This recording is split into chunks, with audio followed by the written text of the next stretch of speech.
Hello, I'm Will Marino, And I'm Connor Krenzer. and today we're going to be talking about how working from home can affect San Francisco labor markets and wages for workers in San Francisco. Over time, advancements in technology have made more job opportunities accessible to anyone, regardless of the location they live in.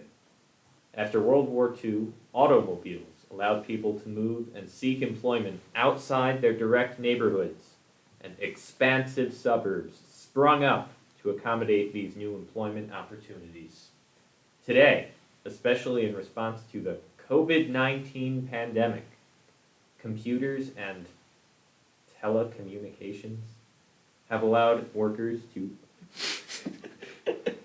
feasibly find employment from anywhere in the world. The work from home phenomenon has spurred interest in the effects of these policies on job opportunities of workers who depend on people going into the office. We hypothesize that remote workers decrease the concentration of high-skilled workers living within city limits. Additionally, we assume weakening wage and employment prospects for low-skill workers as a result of mass exodus of high-skilled labor from cities in response to changing macroeconomic conditions occurred several times throughout U.S. history. One instance where we draw a distinct parallel is the suburbanization of the U.S. following World War II. Suburbanization of the United States after World War II proved disastrous for many industrial cities throughout the country. Suburbanization resulted from the interstate highway system and new families who were looking for room to grow and found refuge in the suburbs. Many families were drawn toward new homes and left cities behind, taking their tax dollars with them. As workers were drawn toward the suburbs, cities increasingly found themselves faced with declining tax bases and fewer jobs. Furthermore, those workers who left during this period consisted of primarily medium and high-skilled workers. With remote work allowing tech workers to work from anywhere, many could opt to move to places with lower rent. This would decrease the supply of high-skilled workers in San Francisco, and businesses located within the city would have a greater incentive to follow suit. The result of decreasing populations in cities would decrease the demand for goods and services across the board. In the words of historian Robert Fogelson, a nation of suburbs is not conducive to a thriving downtown.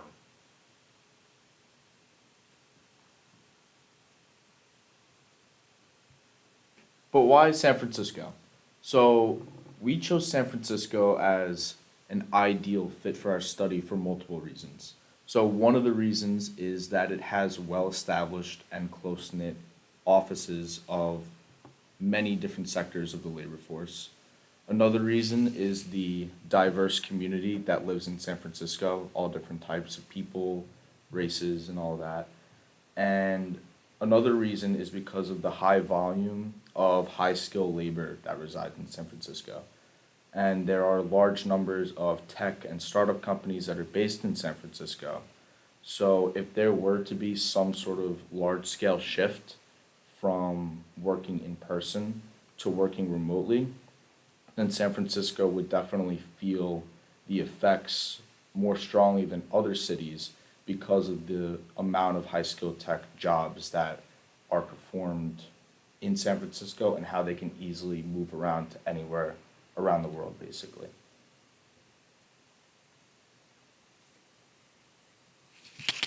We are going to use a cross-sectional survey with a financial incentive to complete the survey. The survey will be conducted online, and results will be incoming until a minimum of 1,000 labor force participants respond. This survey will provide the information needed to conduct statistical analysis on the San Francisco labor market.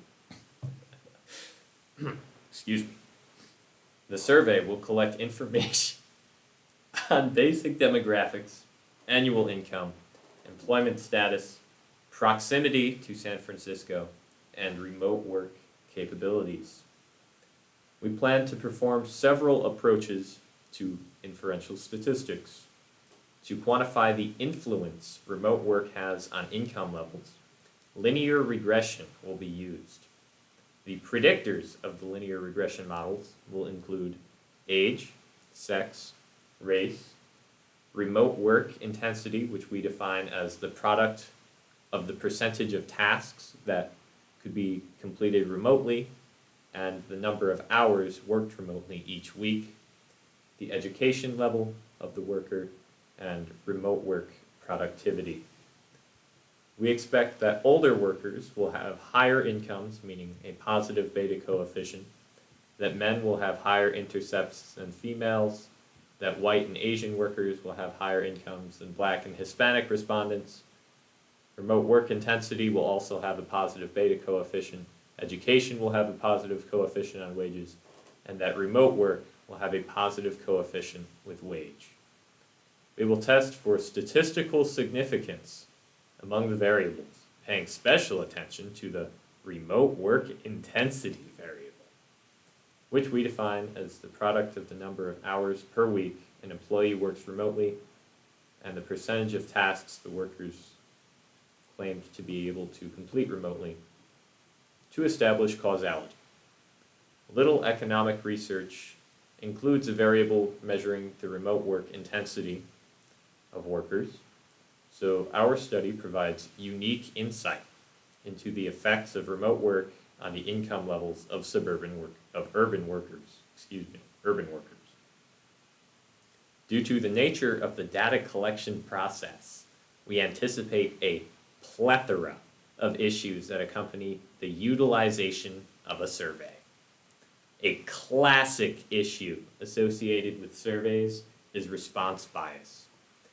It is impossible to reach out to every member of a population, especially in a location as diverse as San Francisco. So, we anticipate the results of the survey to have at least some measure of sampling bias due to the difficulties associated with getting people to respond. The inclusion of a highly lucrative lottery. That is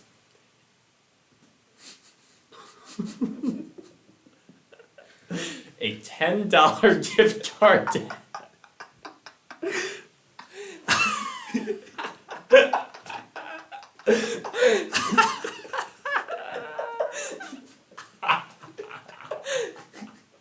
Oh God. a $10 gift card to Applebee's should entice residents to seek out our survey With a 0.01% chance of winning. and complete it. Additionally, since the opportunity cost of filling out an online form exceeds alternatives, it may take an extensive period of time to receive the desired number of respondents. Filling out the forms can be tedious and dissuade individuals from participation due to the sensitive nature of economic research. Some respondents may not wish to provide particular information, namely income. Since they must complete all fields to submit the survey, respondents may provide inaccurate information on the form. If the results of the linear regression model reveal a positive, statistically significant coefficient from the remote work intensity variable, this should be in line with the prevailing economic argument that higher productivity yields higher pay.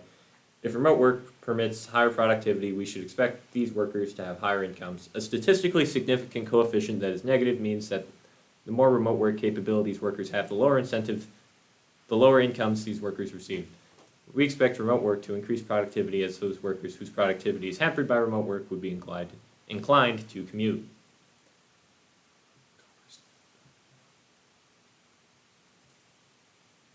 We are not doing a retake. So, in spite of some of the limitations that were mentioned earlier about the use of a survey, we still believe that the cost effectiveness and the quality of the responses that we would receive would be able to help us find, or I guess quantify, the effects of working from home on wages effectively. of workers in San Francisco. And one insight that we have is that high skill workers, that is, will most likely leave the cities because they will not need to work from the cities because they'll be working remotely. So that is the first insight, and then another insight. Another insight that we have is that there would be an increase in the amount of income inequality between people who have the ability to work remotely and those who are unable to work remotely. And the reason for this is because low-skill workers will be affected due to declining demand that is generated by high-skill workers. And an example of this could be a person or an employee getting lunch at a restaurant during their off break. We would see less of this occurring if there were less high-skill workers commuting to work in San Francisco. So a lower demand for low-skill workers would result in lower wages for those workers. At the same time, if we can assume that remote work increases productivity for high-skill workers, then we can conclude that remote work would increase the wages for remote workers. Therefore, we can see that there's an increase in inequality between high-skill workers and low-skill workers because high-skill workers see their wages increasing while low-skill workers see their wages decreasing. Thank you very much.